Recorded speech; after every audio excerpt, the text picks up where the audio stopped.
Effectivement, pour montrer aussi l'engouement qu'a suscité cette année internationale de la lumière.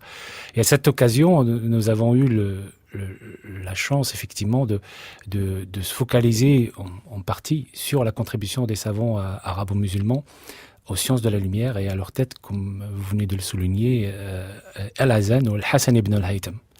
Oui.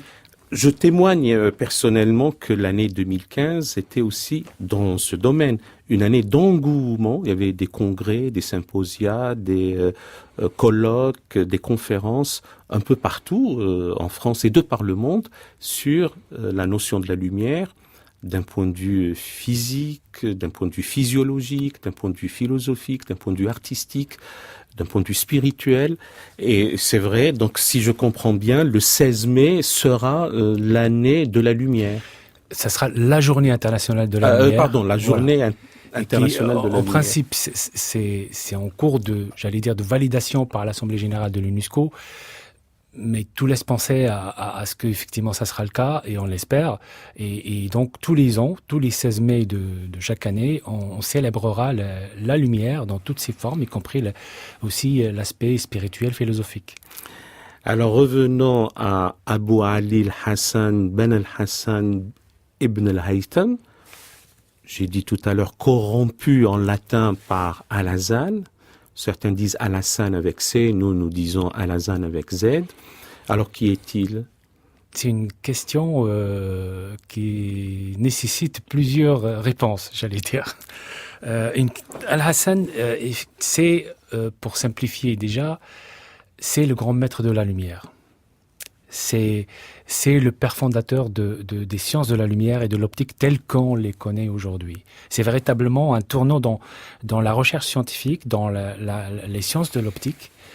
Il est natif de Bassora en Irak.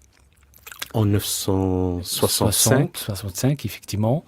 Ce qui est curieux, c'est qu'on ne sait pas grand-chose sur son enfance, en réalité. Il y a très peu de choses qui sont connues sur son enfance et sa vie à Bassora. Par contre, on sait qu'il est parti en Égypte. Pardon, d'abord à Bagdad pour compléter sa formation, et après il ira au Caire. Effectivement, mais c'est une période qui est assez méconnue. Parce que, au passage, peut-être on en parlera tout à l'heure, que certains travaux révèlent qu'il existe deux Ibn al-Haytham. D'accord. Dont Mohammed Ibn al-Haytham, qui lui a vécu à Bagdad et qui a toujours vécu et resté à Bagdad. Par contre, Al-Hassan, lui, ce que les historiens ont établi avec certitude, c'est que effectivement, il est parti assez tôt au Caire et il a vécu au Caire jusqu'à sa mort au Caire.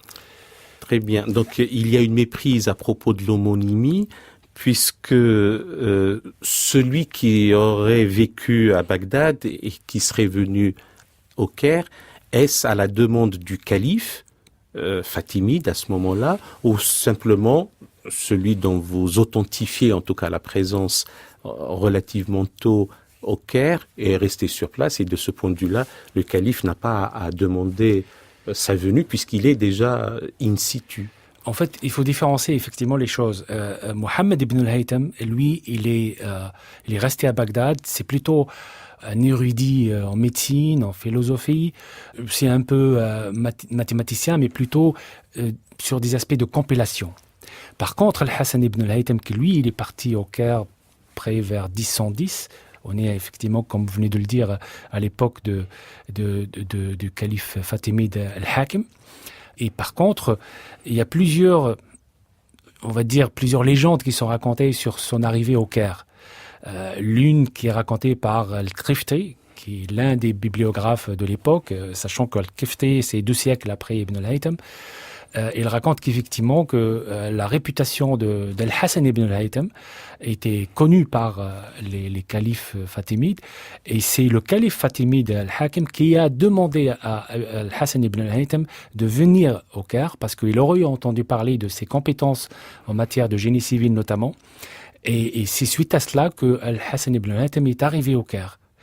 Alors, il y a plusieurs légendes qui se racontent, mais je pense que ce qu'il faut retenir comme chose factuelle, comme fait, c'est qu'effectivement, c'est suite à la demande de l'Hakim qui est arrivé au Caire pour justement réfléchir sur la possibilité de contrôler le Nil et d'essayer d'utiliser le Nil pour l'agriculture et d'autres biens pour la société de l'époque.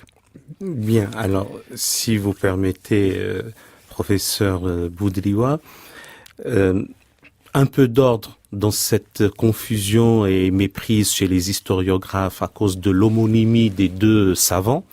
Celui qui nous intéresse, c'est Al-Hasan.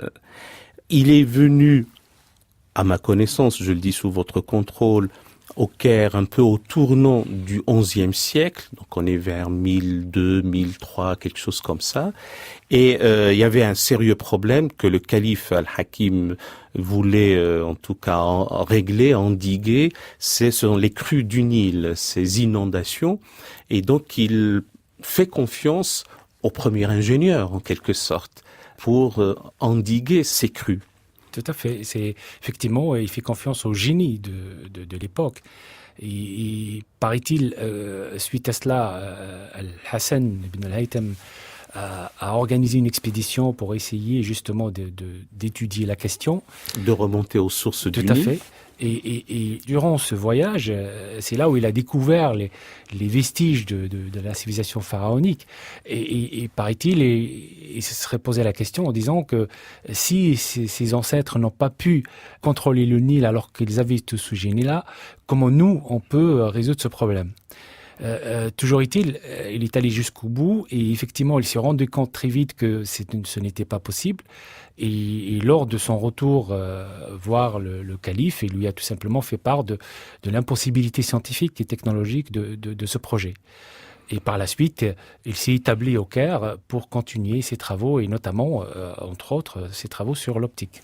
Alors il y a un autre point qui relève assurément de la légende, c'est que le calife lui-même était considéré comme un calife fou de par son intolérance. Et cette fois-ci, le scientifique